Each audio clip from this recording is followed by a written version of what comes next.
Shalom Alaikum, Yasharah, and hey to the Gentiles that are following after Yah's righteousness. We're going to have another little sit-down conversation, about what else other than modesty, because we are doing modesty lifestyle, which is fleeing of vanity on this channel. So y'all know, I feel like Yah has given me this baby of women's ministry, okay, because it is for the women to be teaching the other women how to, do things so they could walk upright, so they could walk in righteousness, okay? We all in life, we didn't have life figured out, but when Yah gives us these revelations, I feel like, why not give it to your sisters? And even brothers, if you're watching, modesty is not just for women, it's the fleeing of vanity in general. So I love having these discussions.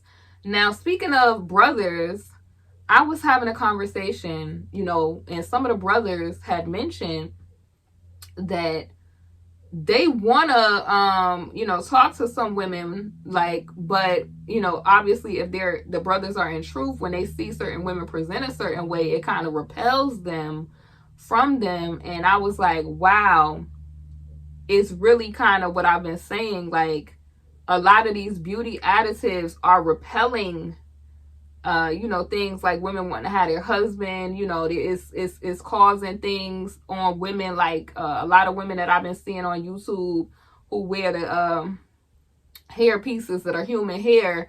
A lot of times you see them, they be looking so beautifully done up, but they be depressed, like looking unfulfilled. And when you hear them talking, they be like, oh, I just don't know what it is. I just need to take a break from YouTube. But they don't realize that hair is communicating things to them. And the example of this is that Hulu movie Bad Hair, where the transformation of the young lady, she went from natural to feeling like she had to have that, and then it took over. Not realizing that a lot of that hair that comes from India, that comes from those other places, those women, if they're having problems, they may feel like, oh, they want their husband to come home. They may feel like they want good luck and fortune, or they might feel like they want to get rid of bad luck and stuff. In their culture, what they do is they'll go to the temples and shave off their hair. And then, the temple, obviously, they collect the hair and then they sell those to hair vendors. You get what I'm saying? Obviously, they're saying it's getting money for the temple or whatever. Who knows? But they're casting their burdens off of their head, and you're putting their burdens onto your hair. And the trick of the enemy, and the reason I'm gonna get to the point where I mentioned the brothers, is because a brother had mentioned some of these ladies don't realize that some of them wigs is putting 100 years on them. And I said, wow. He said, I look at some of these ladies and they look like real, like in their face, beautiful ladies, but them wigs just age them. He said he just be questioning, okay, some of them wigs make women look like they in the life. Like, typically, like when you see kind of some of the tacky looking wigs, you think, okay, is this woman a dancer, like those type of questions go through a man's mind, right? Especially when it's those colors and stuff like that. Then, we just did a video where we talked about the Marine Kingdom and, those color wigs and stuff. And then some of those wigs carry the spirit of madness. So it's like, it looks like when you look at some of them, like the ladies, they kind of look unkept, or they look like they had a spirit of madness on them. Or you get what I'm saying? You know how when you look at somebody, you like, okay, they ain't all put together because the wig be looking ratty and just, it looks crazy. Like the spirit, it has that spirit of crazy on it. But the enemy's trick, if you notice how Ariel and the want to be part of that world, how Ursula, her goal was to snatch the youthfulness and the beauty from Ariel, or just like how Snow White was real pretty and attractive looking, and she looking all into the mirror, and the ugly haggardish witch was somewhere like wanting her beauty and her innocent look. You know what I'm saying? I feel like that's what some of these wigs is doing to our sisters and the daughters of Zion. Because what's happening is the trick is he wants you to trade your youth for that old haggard look. And I just think about that when I think about how, like it's getting closer to Halloween, and y'all know like the witch costume, it'd be like the old haggerty lady with the green face, and she always has that long black kind of wavy hair and everything. That's how sometimes it'd be looking. And I'd be like, listen, if you are still struggling to let go of the weave, don't do the human hair, and do some braids or something to get you, because to keep the youthfulness going, because that's a trick from the enemy. Like even ladies that are older, like in our culture, the Most High says he restores your youth. Like he gives you a youthful look and a newness to you. So a lot of times, like the enemy, he wants you putting on these garments and these hair things, and he wants you putting that on so that you in the spirit realm are looking old and haggardy when your husband and stuff is looking at you. You thinking that, oh, I gotta look, and he looking at you like that wig got 100 years on her. And we have to understand that first things happen in the spiritual, then they manifest into the natural. So things that we think is good and innocent, we're not realizing that these things are having an effect on our everyday life. Like how long it take for you to get married, attractiveness, your attitude, right? Even like inner health, right? So people really do not think that this stuff can switch up your mood. That stuff can switch up your mood. And they clearly show you, like, I feel like when you watching movies, they're telling you truth in plain sight. You literally will see a woman's attitude is totally different without all of that stuff on. It's a humility there. They're not walking around like arrogant and haughty. Like kind of like when we talked about the Cheesecake Factory lady, where we came to find out that was a skit, which I'm going to get into that in another video. Not this video, but we've come to find that that is an arrogance that has to be in a pridefulness that has to be dealt with in the daughters of Zion. We have to shed off of that stuff so that we can have those Proverbs 31 characteristics. And a part of that is detoxing vanity. That's the point I wanted to get to. Yes, detoxing vanity. So some tips that I took to detox from vanity is, when the Most High was convicting me of this, I first started off with, he started making me get irritated with having a wig on. Like that human hair wig, like he would make it like, oh, like the strap caused headaches. All of that stuff he would do to kind of get it off, make me want to take it off. Like I started being irritated and hot with it on my head, and I just used to be like, I'm not doing this. So what I did was, during the time, like before I was natural, I just was like, okay, I'm gonna cut all this chemical out, cut all the stuff out. And that helped me as a part of my detoxing process. It's kind of like, you're in a shame-faced type of state also, where you can anoint your head and just head cover. So that's what I did. Like I cut all my hair off.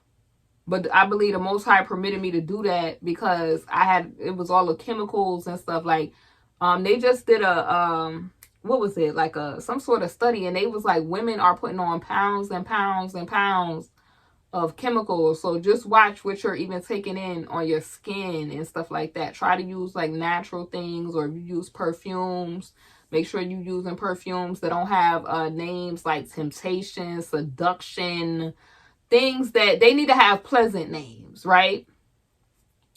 Like, yeah, like they just need to have pleasant names. When you smell them, like, perfumes that have like, they have perfumes that are clean. And a lot of women, they just take the modesty thing way too far, where it's from a religious mindset and not a spiritual mindset. they use perfumes in the Torah. The Most High talks about the natural perfumes that were things like frankincense, myrrhs, and stuff like that. And they have perfumes that have those natural smells in it. You just in beautiful smells to it, that they're not all, you know, toxic and stuff.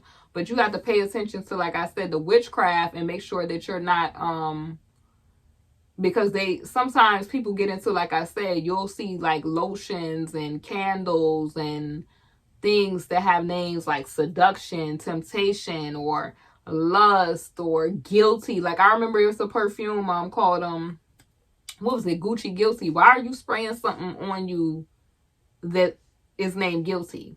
You have to think about these things when you're detoxing from vanity. Like, it's okay to want to, you know, smell nice, and, you know, you're cleanly and stuff like that. Like, you're feminine. You're supposed to want to do that.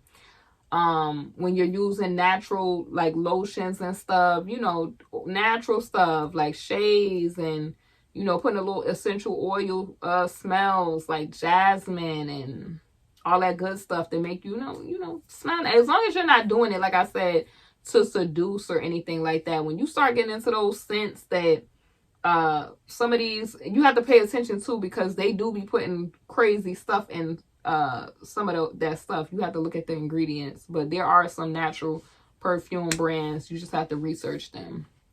But some of these brands that tend to be more high end, you know, like I said, with the makeup and stuff, they be putting stuff you don't want in there. So you just have to pay attention to that. As far as like foundation, like I showed you on the last video, they showed the Kylie Jenner and how the lip package looked like it was stuff coming down.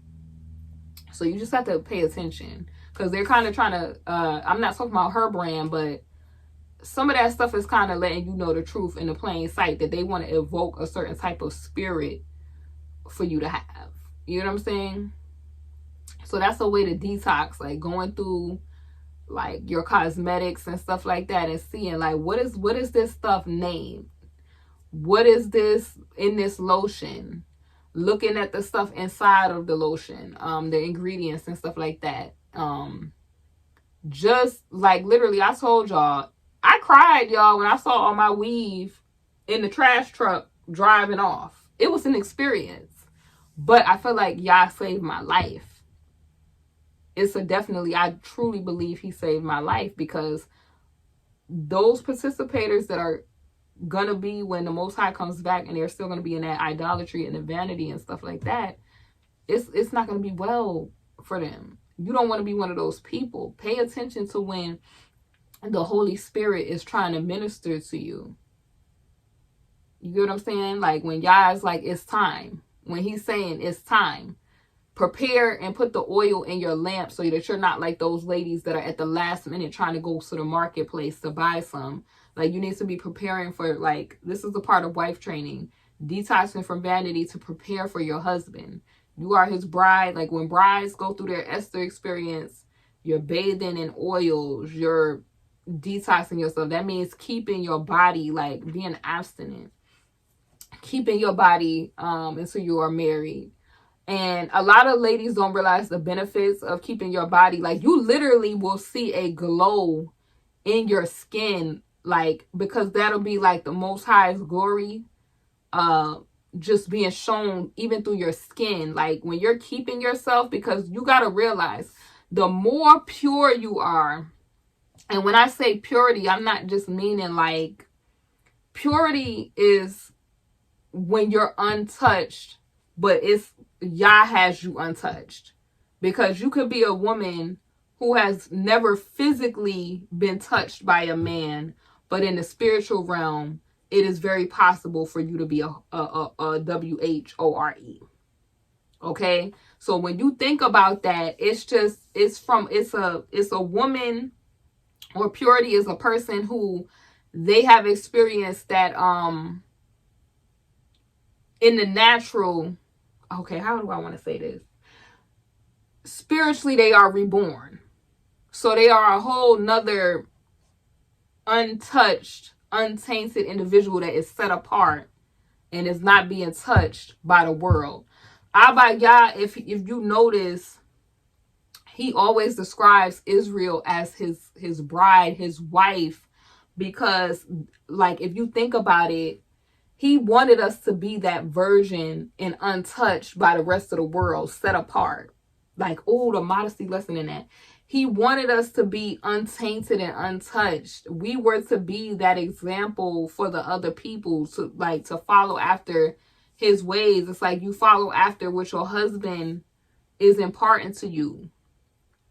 But we were so just idolatrous and just, Israel is a harlot. Like, I'm not even being, like, it just makes me want to repent, like, daily, because it's so scary that our forefathers and, you know, even us today, like, you can see the idolatry and things that we participate in that angers the Most High.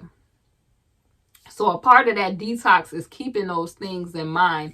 Not that he's sitting up there, like, just so angry at us, because he understands that there's people who had a part to play in this.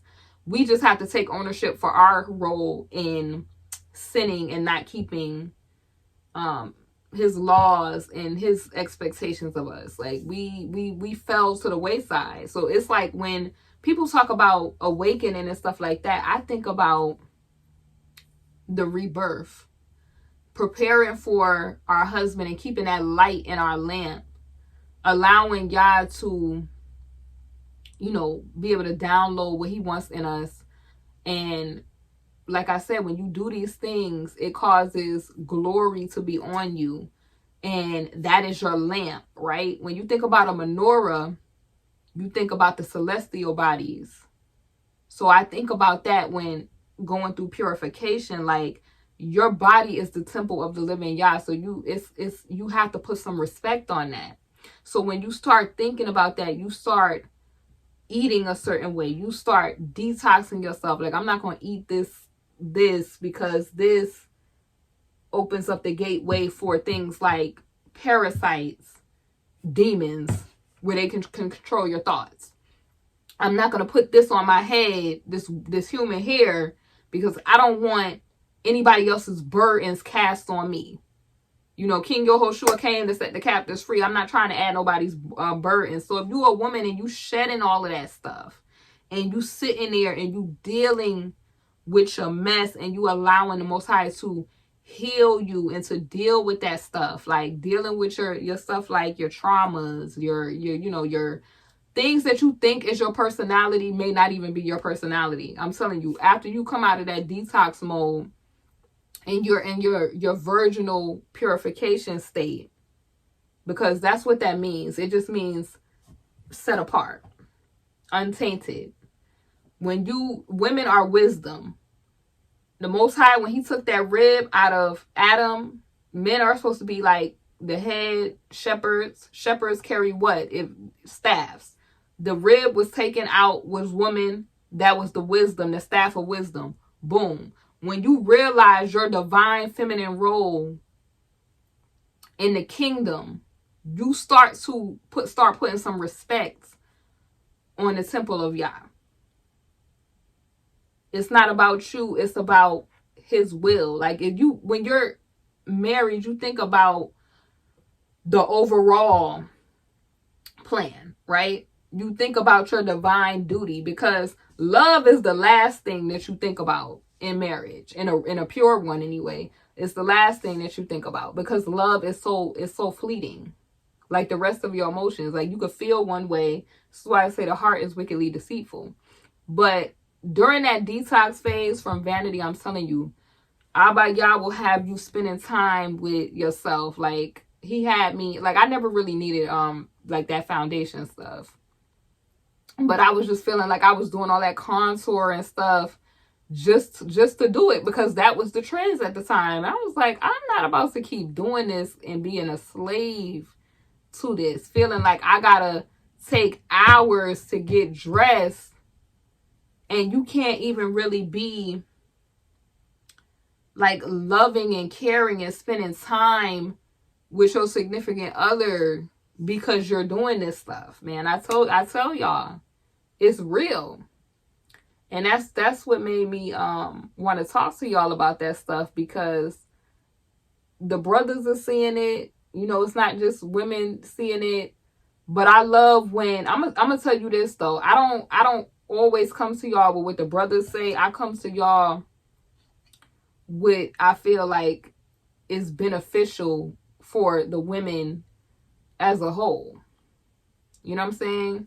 I feel like these things could help the daughters of Zion like purify themselves in their Esther experience so that they're untouched by the world.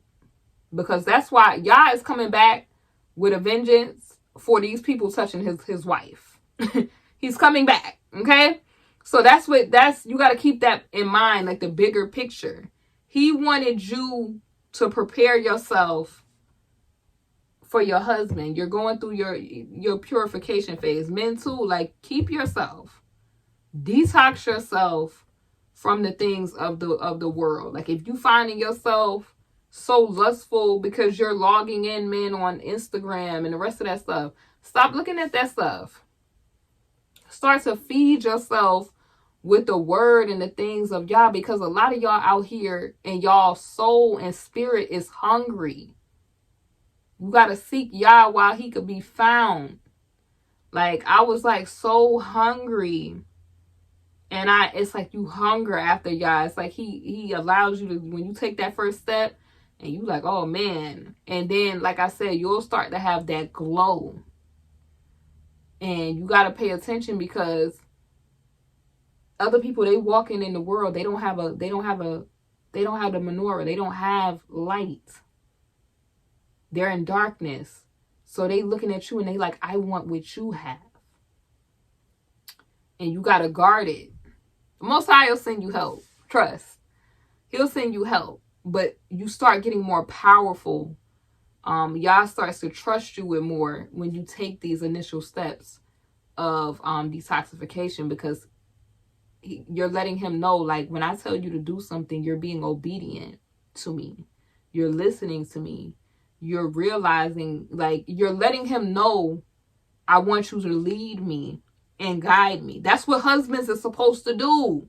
He is the role model for this.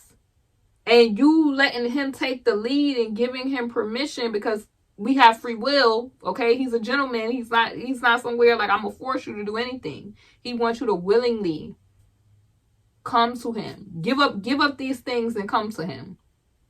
But don't be like that rich man who, when King Yehoshua said, give up all that you have and follow me, and he didn't do it.